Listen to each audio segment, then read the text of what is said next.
Okay, so school, as we know it, as it currently is, works for an awful lot of people. It still does. A lot of students and teachers, given the chance to change the system, would probably keep a lot of things the same, maybe tweak something here or there, but for the most part, leave well enough alone.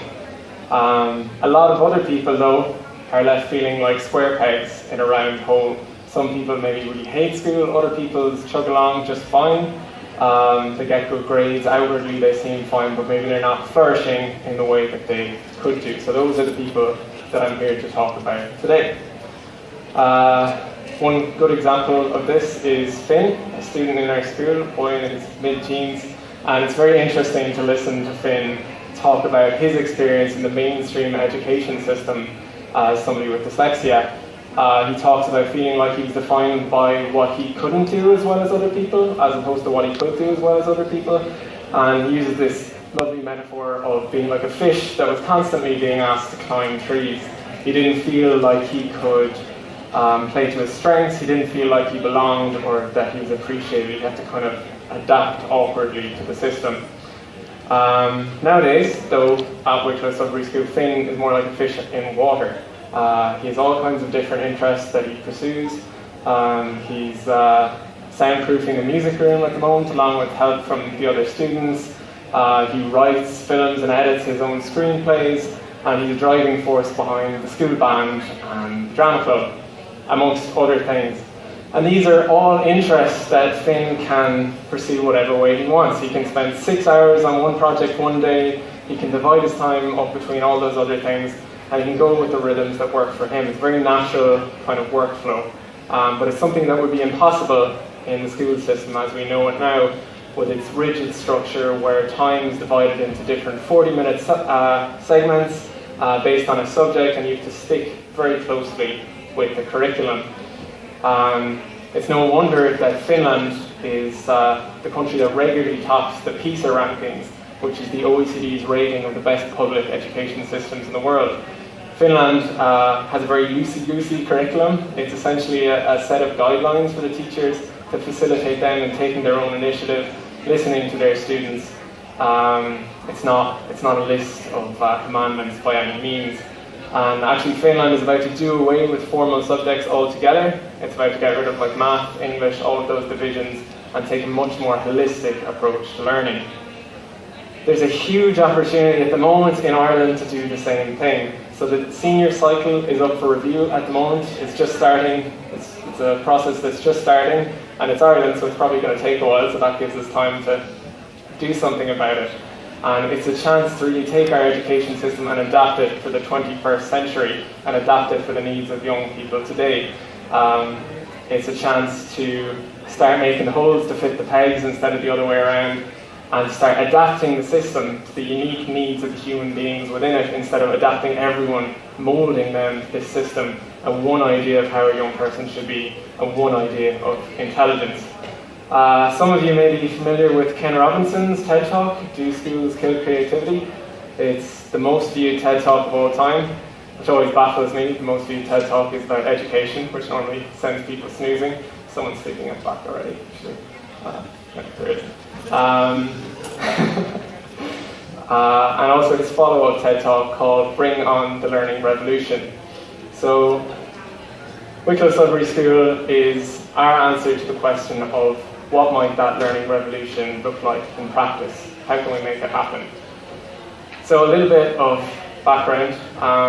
Sudbury School started in the 1960s in the United States, and they're a type of democratic school, which is an older model of education. Goes back over 100 years. The oldest one is Summerhill in England. There are 60 Sudbury schools worldwide and more popping up all the time. And there are over 300 democratic schools worldwide. So yeah, we're the first democratic school in Ireland, as was mentioned, and a couple more are popping up. There is one in Sligo about to open, and one in Cork as well. I think the beauty, one of the great things about the Sudbury model is that it's very flexible. It gives you this really strong underlying organizational structure, which I'll go into in a second, but it also is flexible enough to adapt to the needs of very different communities. So the structure, the organizational structure is a little bit like a skeleton. And then that can be fleshed out by the community however they want, kind of like they're this collective Dr. Frankenstein making their own Frankenstein's monster. So if the underlying model is like a skeleton, then the backbone of that skeleton is definitely the school meeting. The school meeting is kind of the locus of power in a Sudbury school. Everybody has an equal vote, one voice, one vote. So whether you're a 6-year-old student or a 60-year-old staff member, you have the same amount of power. You could argue that the 6-year-old has more power because they have to re-elect the staff by a 2/3 majority every year, so there's no tenure or anything like that. There are a lot of other elected positions in the school as well, various committees and clerkships that comprise the running of the school. You have the cleaning clerk who does the cleaning plan, the finance committee handles the finances, the chair and secretary of the meeting, the resource committee for anything people need or helping them with just what's going on for them, kind of broad mandate there, and various other ones. And staff and students can all be elected as a clerk or onto a committee. So we really share the responsibility of running the school. Within the school meeting, anybody, like I said, can vote, but anybody can also make a proposal. So you can propose that we buy equipment that we might need. You can propose that we go on a school excursion. You can propose that we change a rule, that we bring in a new rule, that we get rid of a rule that isn't fair. And that's another one of the great things, is that if you think a rule is unfair and you can convince other people of the logic of your argument, then you can get rid of it. So it's a great way of handling conflict or discipline or whatever you want to call it, because everybody has ownership of it. So nobody's going to say it's unfair because they're driving it. The way that works in practice is, let's say that I don't wash up after myself at lunchtime. Somebody can write a complaint form, and the next day in the morning we have this thing called the judicial committee. So there's a rotating jury of your peers, so I or whatever student didn't wash up will come in. There'll be a little bit of chat about what happened, did it happen, what was the rule that was broken, and what should the sanction be. More often than not, the sanction is just a reminder of the rule you've broken, and you pay for that transgression with a little bit of your time in the JC. But if I consistently fail to wash up after myself, then maybe I can't use the kitchen for a week. If I've not washed up 4 times, have to bring a packed lunch instead of cooking. I can't make tea for myself, God forbid. More on that later, actually. So yeah, it's also a really good example of the JC of where the students have fleshed out the school and taken ownership of the model themselves and kind of evolved it. Because while the JC works really well for what it is, sometimes it can be quite cut and dry. You know, there's no investigation into why did someone do something, and that's great because it doesn't become an interrogation into your motives. But at the same time, we have a really tightly interwoven community. People care about each other, and sometimes they want to have a conversation about what's happened and they want to get into it a bit more. So at the moment we're learning about non-violent communication, we're having some workshops on that, we're learning how to mediate, and we're kind of evolving around that while we make our Frankenstein. Some other examples of where we fleshed it out are the various clubs. You know, we have a drama club, we have a GAA club, which is not a GAA club, it's a games, art and animation club. That confused a few people, but also got them to come along, where people learn the various skills that go into making a game. We have all kinds of things going on. We have some people learning weaving. We have a first aid workshop every Friday, the last couple of weeks. So all these things that people can bring in, and some other things that I'm going to talk about in a little bit as well. So while there's no set curriculum, there's no set classes, there are lots of things going on all the time. There is structure, there are structures, but people make it themselves. It's not handed to them, and I think it has more meaning and more weight than, yeah. So one of the reasons why I've used the Frankenstein metaphor is because a lot of people, when they hear the amount of freedom and control that young people have, they worry that they will turn the school into a monster, that they'll make crazy proposals, mad decisions, they'll want to turn the school into a spaceship or something like that. For the most part, that isn't true. I think people make really reasonable proposals, but sometimes there is the odd proposal that raises eyebrows. But that's okay. One example of this came in our first year. We opened the school out of necessity in a semi-D in Sandyford. So we had 20 people crammed into the kind of house where a family of 4 would normally murder each other. Another credit to the JC, I think, that nobody did murder each other, which is great. And people had a bit of cabin fever, understandably, in the first year. But at one stage we went to Jump Zone, we had a trampoline place, and we had a blast, staff had a blast, kids did as well. And sure enough, when we got in the following week, there was a proposal that the school go to Jump Zone twice a week, every week, forever. So we're going to become a shuttle bus service to Jump Zone, essentially. But instead of people just going, that doesn't make sense, we can't pay for that, this is stupid, a conversation happened around it. And what it did was it kind of jogged our thought process, and it revealed an underlying need. And essentially that need was that people weren't quite used to the whole democratic schooling thing. They weren't used to taking their own initiative, but they also wanted to get out more. So what we did was we established an informal committee to kind of research events that were coming up, to ask people what they wanted to go to, and we went to a few more events that year. It's not really an issue now, people will propose stuff themselves, but at the time it helped, and if we hadn't had a kooky proposal, we wouldn't have figured that out. Fast forward to our second year, we have our own little mini Jump Zone that has barricades around it now, so it's not a lawsuit waiting to happen. We have 23 students, we have 5 staff members, usually 3 in on any given day, and we're all a lot more used to the whole democracy thing. One example of that came very early in our time in the new building. So in our first year, we had a landlord's rule that you couldn't bring tea or food, well, hot drinks or food upstairs. Now that we're in a new building, that was up for debate again. So a proposal went in that we'd be allowed to bring drinks upstairs, and the main reason for this was that we have this quiet room in the school. So the school can be quite chaotic at times, so it's great that we have this designated space where you can go, chill out, read a book, meditate, have a nap, whatever, decompress. But we could not bring a cup of tea up to the quiet room, and this was a source of great trouble to all of us.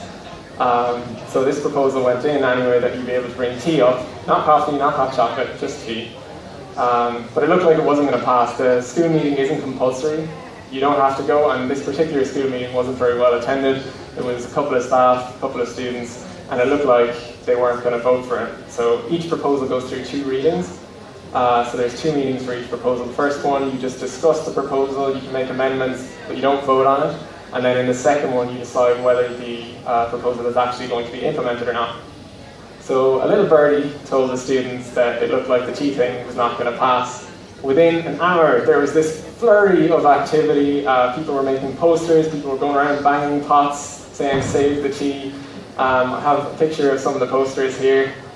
So a really good campaign strategy, hitting all the right notes. You know, there were some that were like lamenting the sad story of tea that was left to sit in the kitchen to go cold, never to fulfill its life's purpose.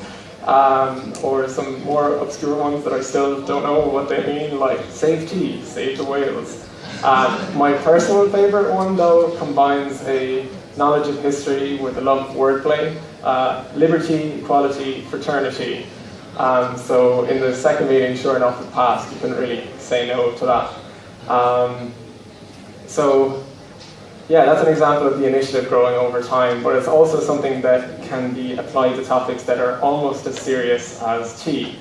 So mental health is obviously a really important topic at the moment. I think a lot of people would say that we have a mental health crisis in Ireland.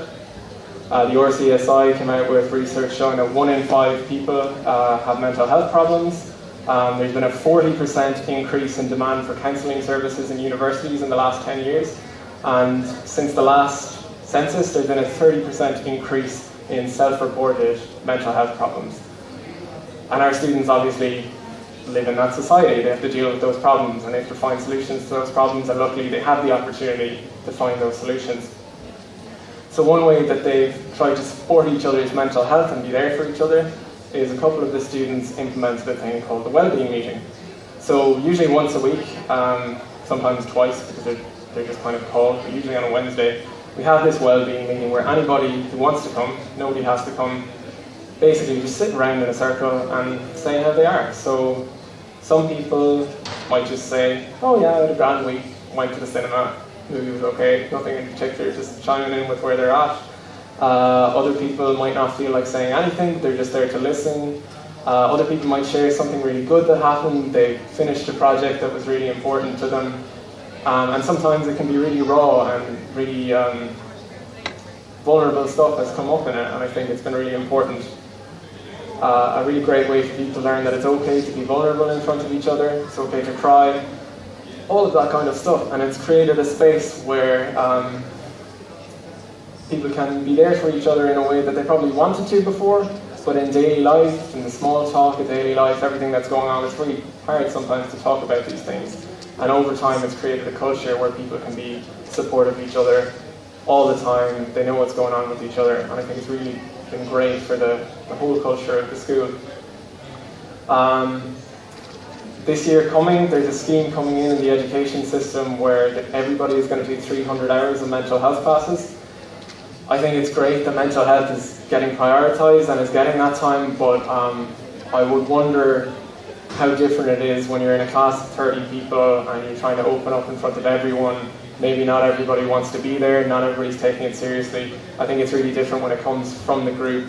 Everybody is there because they're buying into it, and I think maybe when it comes to adults, it might elicit a few more eye rolls. I really hope it works out though. Another example of a very pressing topic that we've done some work around in our school is consent. So obviously with the Me Too campaign, the conversation around that, the discourse on it has changed for the better. There's been a lot of stuff coming out of Irish universities about consent, and we live in what can be a pretty scary time in terms of people having access to like really graphic material at a young age, all that kind of stuff. So in our first year, a load of the students were just sitting down chatting about their experience of sex ed in traditional schooling. And they're kind of saying how bad it was and laughing about it a bit. Somebody mentioned a weird cat video that was shown. I didn't really ask about that. One of the things that came out of it was that there was nothing said about consent. You know, in all the sex ed, that was never a topic that was covered. So instead of just whinging about it, what we did was a few of us on the welfare committee had a look at different consent workshops that have been done in the UK. We took the bits we liked, left out the bits we didn't think would work, and after a few weeks added in our own few bits as well. After a few weeks we had an under 12s consent workshop that was kind of broader consent, like you know, what if you ask for a bit of somebody's pizza, they don't want to give it to you, or you know, if you want to give somebody a hug, to ask first. Sometimes not everybody's comfortable with it. And then the older one was more geared towards sexual consent. And it was really powerful to me to see after that workshop, I think people really enjoyed it, but the way the vernacular, the everyday talk of the school changed in terms of, yeah, like just if somebody wanted a hug, asking them first, all that kind of stuff. I remember one student came up to me afterwards, maybe a couple of weeks later, and said, you know, I just can't watch like kind of Hollywood movies in the same way anymore, or listen to pop music in the same way, because there's so much problematic stuff in there. You know, a song like Blurred Lines or something like that, we might be mindlessly singing along to it, but actually there's kind of really hateful lyrics towards women or whatever, and I think it really raised the consciousness of people in the school and made them comfortable to assert their own boundaries. You know, in Ireland, I think we grow up and there's this thing of, go kiss your Auntie Rita goodbye there, whether you like it or not, or at Christmas time, you could be bawling, crying. Anytime you go to a Santa's grotto, there's someone crying, they don't want to sit on Santa's lap for the photo, but they kind of have to anyway. So it's important to kind of deprogram and reprogram ourselves to value our own boundaries. So yeah, we're going to have the consent workshop again this year. People are looking forward to it. The new students are going to do it. I'm getting badgered about it all the time to do it again, so we better have it soon. So that's a few of the initiatives that have happened in the school, like group things that we've done. But a lot of people are probably still wondering what a normal day is like. There isn't really a normal day. Every day is different, but in terms of what people do all day, it's a kaleidoscope of human activity. Like every day is different. There's something different happening in a room. Here we have, you know, the GAA thing where some people are learning to animate. We have people doing programming courses. People bake. People are always cooking every day. Different people are studying specific things themselves, like languages or astrology, filmmaking. People doing fashion. Random cute little things like somebody made a bug hotel. And people are always helping each other out with that stuff as well. So, you know, last week there was 3 girls, young girls learning to solder downstairs, and upstairs there was 4 young boys learning to weave. So things that probably wouldn't happen a lot of the time in a traditional school. So motivation isn't really a problem. Sure, people go through low periods of low motivation on occasion, especially when they first come in. A lot of people come into the school and they can be quite depleted emotionally if they've been coming from the traditional education system. And even if they're not, a lot of the time it just takes some time for motivation to become intrinsic. It's coming from within you instead of always being about, you need to get this grade, you need to do this test, you need to finish this assignment. It takes time for that natural impulse to come back. That's actually not usually what happens though. Usually it's the opposite, and people are very conscious that they have this opportunity and they have a lot of time, they can do whatever they want, and they start to put pressure on themselves. At the start of our second year, we kind of went through a collective phase of people worrying about, oh, I'm not being productive enough, I'm not getting enough done. People were talking about how they felt like they started a lot of things but they didn't finish them, or they were flitting from one interest to another and they just couldn't find the thing that they liked, or they worked really well for a week or two but then it tapered off. And from the outside looking in, you're kind of going, God, give yourselves a bit of credit. People are working so well and trying to just tell people that you can't be at 100% all the time, and it's not healthy, and it's okay to spend time on self-care, and it's necessary, otherwise you'll burn out. And sure enough, later on in the year, people found solutions to those problems, whether it was people making their own timetables. Some people just relaxed a little bit and didn't put all that pressure on themselves. And another thing that came out of it was kind of collective work groups. People found that they worked better if they were all working together, even if it was separate, all working on their own kind of stuff quietly. How people, it's an ongoing thing, but people have come up with a lot of solutions themselves. And those work groups are kind of like after-school study. It's funny, they're like after-school study, but they come from the students. And there's no need for any supervisor or anything to keep people on track.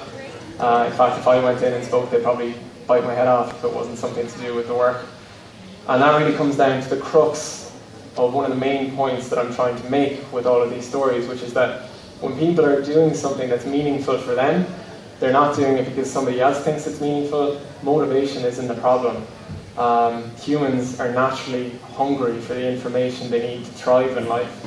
As a species, we've been around for 200,000 years. And the school system, traditional schools, have been around for less than 200.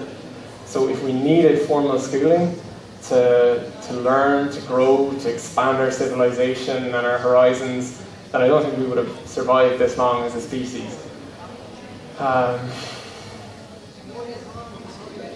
Next slide. Yeah, so that information is different for everybody. So what I need to thrive is different from what you need to thrive.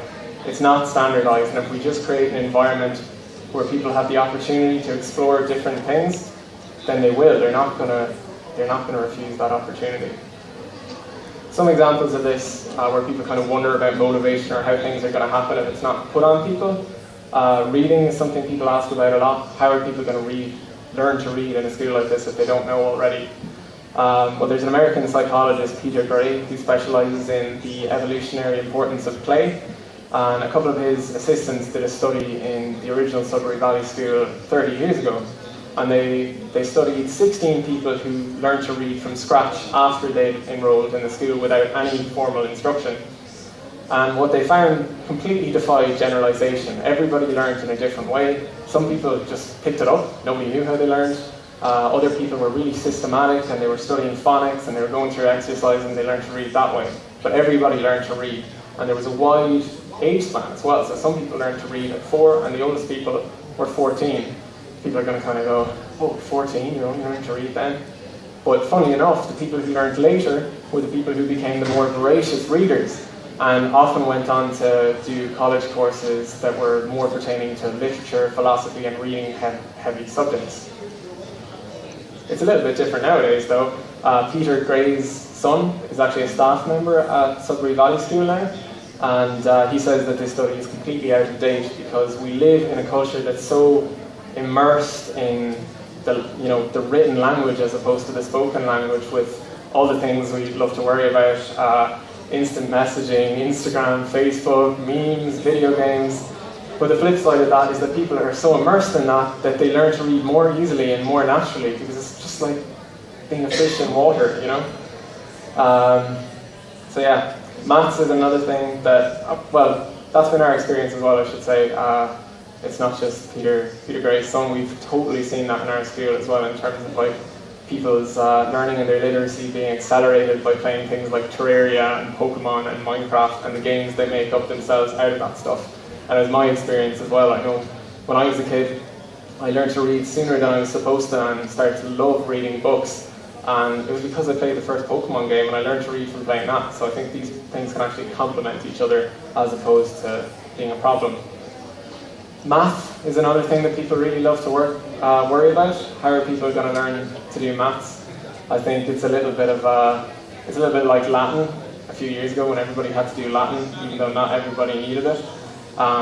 Obviously, we still need to understand the basic principles of math to get through our everyday lives, and the kids get that by really simple things like whether it's going to the shop and you've got €2, you're figuring out, okay, I want 6 of these, they're 30 cents each, what can I do with the other 10 cents? Situations like that. The other day, one of our students who's designing his own video game was trying to figure out, it was based in a real world place, and he had 2 locations and a diagonal line between them, and he knew the distance between them, and he wanted to figure out if he made a square from those 2 points, what would be the square kilometers of that area. So he looked it up, learned the formula, and figured it out, because he needed to. And that's how it works.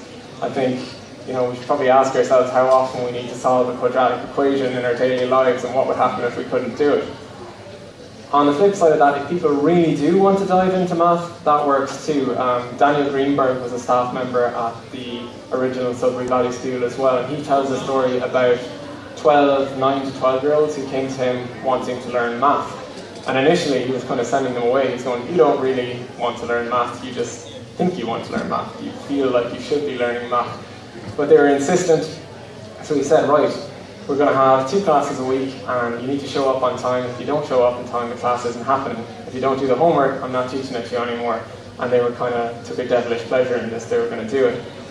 So after about 20 hours of these classes, they had covered 6 years of math from traditional schooling. And Greenberg was amazed. He said it to his friend who was his colleague who was an expert in elementary math, thinking the guy would be surprised, but he wasn't surprised at all. He said, yeah, that makes sense. And Greenberg was kind of going, what? And the guy said, well look, the reason math is so hard to teach isn't because the subject is difficult. The subject matter isn't difficult. It's because you're taking people and you're trying to teach them something they don't want to learn. So the only way for it to work is if you hammer it into their head and grind it into them for 6 years. But give me somebody who wants to learn math, 20 hours seems about right to learn the whole bloody thing. And I think even if you look at all the other things that are important in society, we don't worry about people not knowing how to plumb. We don't worry that, oh, if everybody doesn't have a basic standard of plumbing, the toilets aren't going to work and there's going to be no heating. And all of this, we just know that if enough people find their passion, that everything is going to get taken care of. We just need enough people who love what they do. And that's what Sudbury does. It gives people the space and the opportunity to figure themselves out, to try different things, and to find the things that they're passionate about. So, once they found that passion, and it's time to get chucked out into the real world, what happens then?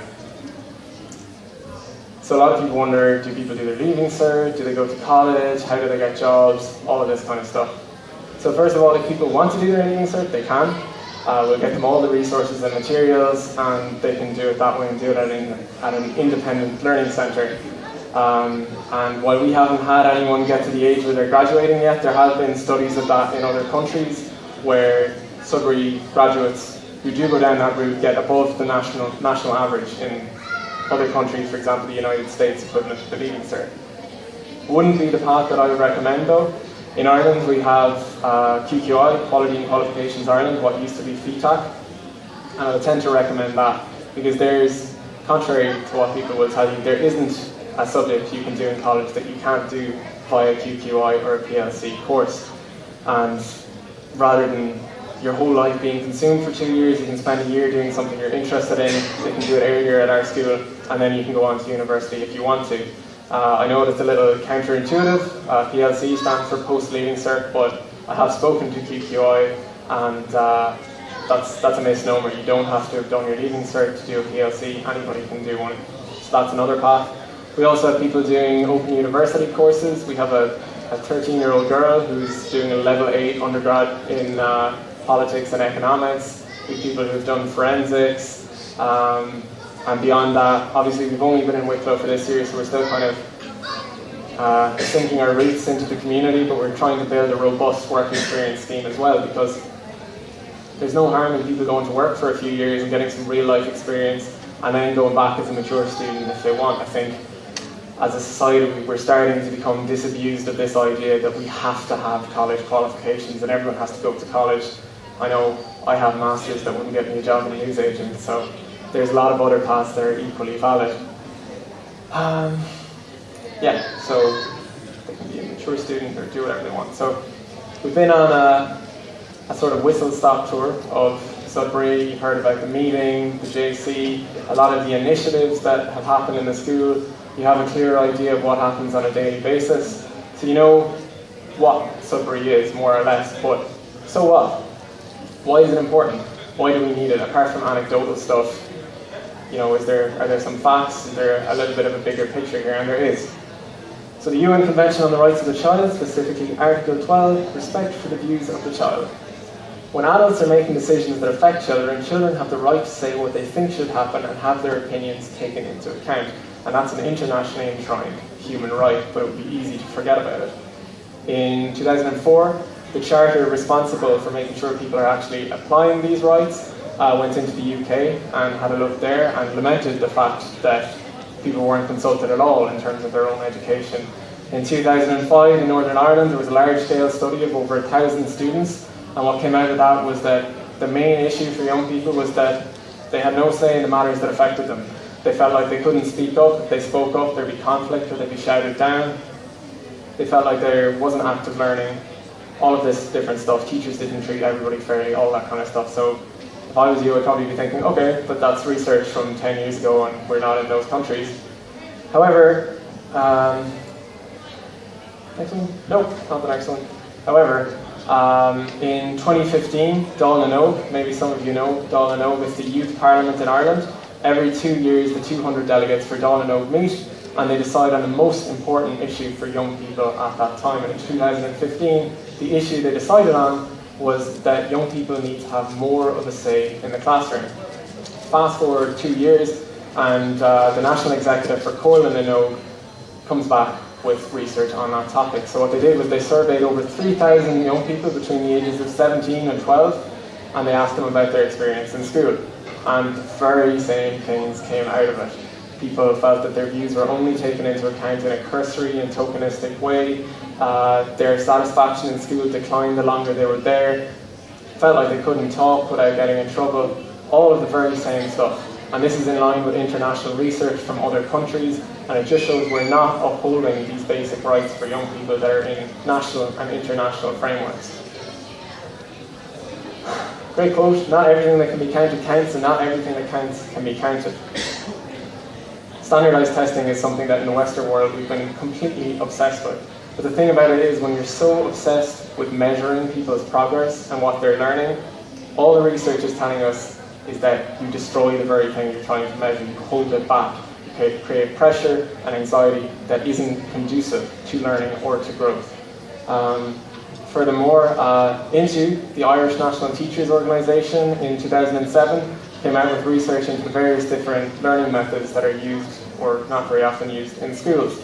And what they found was that the methods most used in traditional schooling were also the least successful in terms of retaining information. So lectures, for example, you retain 5% of what you hear in a lecture. I realise that's a little bit ironic when I'm standing up here talking to you, but if you wake up tomorrow morning, you can't remember a word I said, you know that at least it was right. And reading was 10% as well. So the methods used most often in traditional education are the least effective. The methods that were most successful also happen to be the ones we use most at Sudbury. So experimental learning, you retain 75% of what you've done. And peer-to-peer learning, 90%. It goes up to 90% of what you do, you retain. And peer-to-peer learning is probably the most common form of learning in Sudbury. You can hear that with everyone all being whizzes on the piano because they've all taught each other all these songs from Harry Potter and Star Wars and whatever else, except for one staff member who's been learning Mary Had a Little Lamb for some time, and I think if they don't figure it out soon, I'm probably going to quit, although I love my job. So yeah, another thing that people are often worried about, you hear it said in the news, on the radio, is that the multinationals and the likes of Google aren't happy with the quality of the graduate we're producing here in Ireland. They're not good enough at STEM, all that kind of stuff. However, Google themselves in 2013 did a study, an internal study, to try and find out what the most important traits are in terms of becoming a top employee at Google. And when they looked at all the data from hiring and firing and promotions since they incorporated in 1998, what they found was that out of those 8 traits, STEM expertise was on the bottom. And the 7 traits that were more important to it than it were all soft skills. They were things like being a good coach, listening to other people, having insights into others, being able to form connections across complex ideas, all of that kind of stuff. Kindness.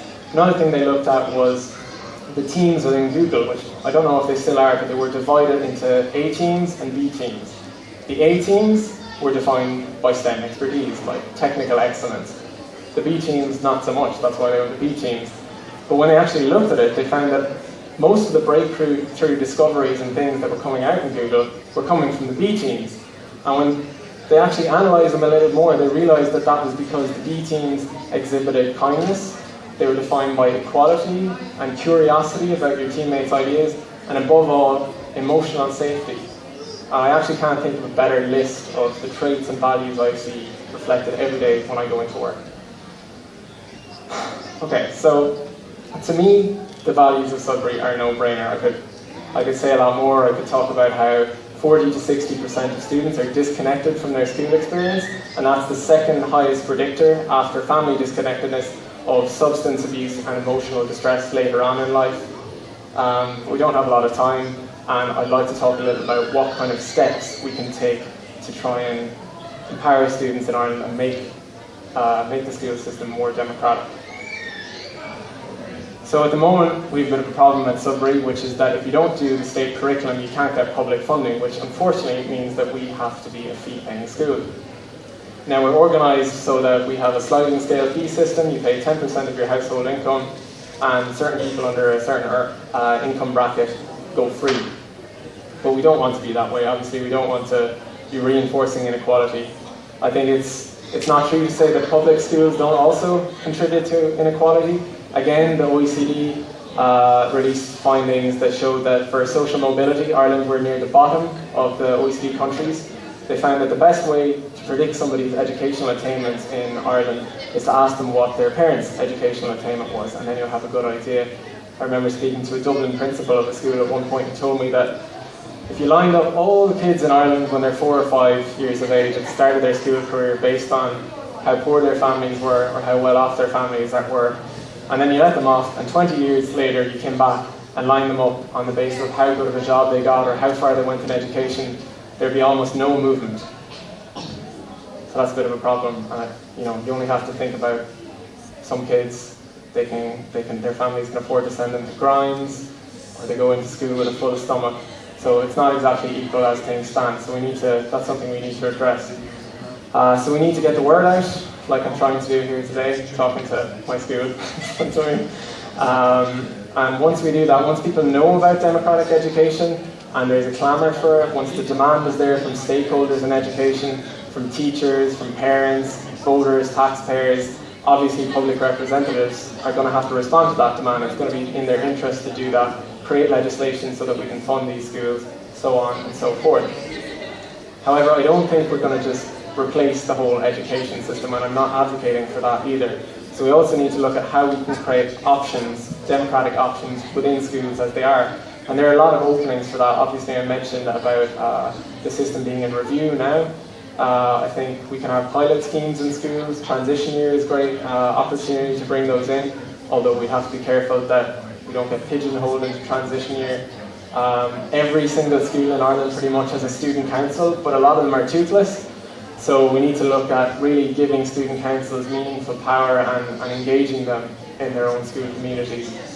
There are a lot of other logistical problems like class sizes, but I think we can also find creative solutions to problems like class sizes. So if you have one person at the top of a room talking to 30 people, filling their heads with information, it's a lot of pressure on that one person, and it's quite passive for everybody else, so it's hard for them to stay engaged. But if you use peer learning, then you've got 31 brains all feeding off each other, everybody's teaching, everybody's learning. Suddenly it becomes a much more manageable situation. I realise that I'm being kind of hypocritical here again, because I'm one person at the top of the room talking to all of you, so I want to open it up to questions. But I just want to say that I'm really excited about the amount of latent human potential that we can unleash upon the world if we have the courage to hand young people the reins of their own education. I hope you're excited too, because it's not going to happen without people like you. Thank you.